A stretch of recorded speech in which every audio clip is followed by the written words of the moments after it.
Hello again, and welcome to the latest bulletin from Haverhill UK News, brought to you by Haverhill TV. In the news for today, Tuesday, September the 4th, how closing middle schools may have helped Haverhill school children to be more successful. A senior school is to have a police community support officer based in it. And living with autism, a new survey has been launched across Suffolk.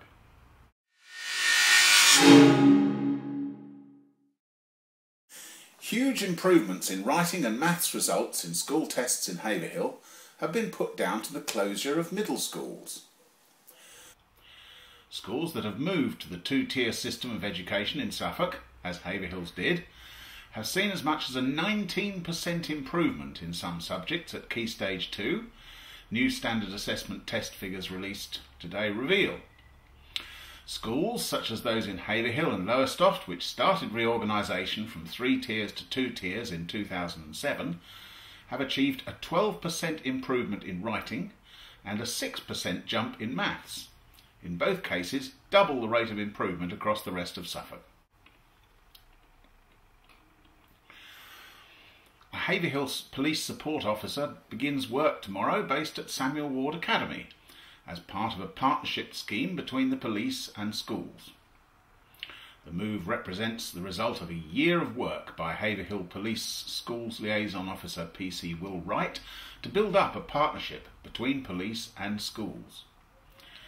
To begin with, PCSO Lee Woodward, who has been working in Haverhill since March, will be dedicated to Samuel Ward, but it is hoped to bring other schools on board as the scheme develops.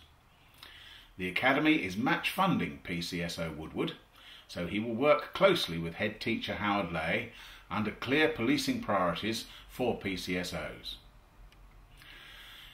PC Wright said other schools in the town were offered the opportunity, but Samuel Ward was the only one which had embraced that so far.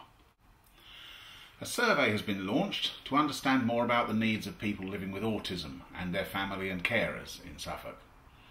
County Council has launched the survey to support the National Autism Strategy and as part of its drive to empower people to live independent, healthy lives and to access the services they need more easily. There are 2 surveys available, one for people living with an autistic spectrum condition and another for their carer or family member. The first can be found online at www.survey/s/autistic spectrum condition. And the separate survey for carers and family can be found online at www.surveymonkey.com/s/carers autistic spectrum.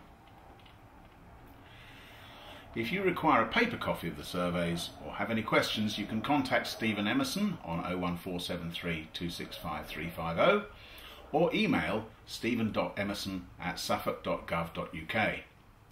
If you want those addresses or numbers again, or indeed any more details on any of the stories in today's news, go to www.haverhilluk.co.uk. Sport, and Haverhill Rovers thrashed Conard 11-0 away in the league on Saturday. Manager Peter Betts was, not surprisingly, delighted with the result. Yeah, we had a good day at the office unlike last week. I'm pleased with the way we bounced back, especially after last week. We were favourites for the game. And we applied ourselves properly. You can see his full reaction on Haverhill UK. And finally, a charity race night recently held at the Days Inn Hotel in Haverhill raised around £1,380 for St Nicholas Hospice Care. The event was organised by the Best of Haverhill website and accountancy practice Jacobs Allen Limited to raise money for St Nicholas Hospice. Elaine Carr from the Best of Haverhill said it was a real social occasion for the local business community. She said business was tough for a lot of people at the moment, so it was good to have some fun and leave the stress behind. That's all for today. Join us again on Friday. In the meantime, here is the weather for the next few days.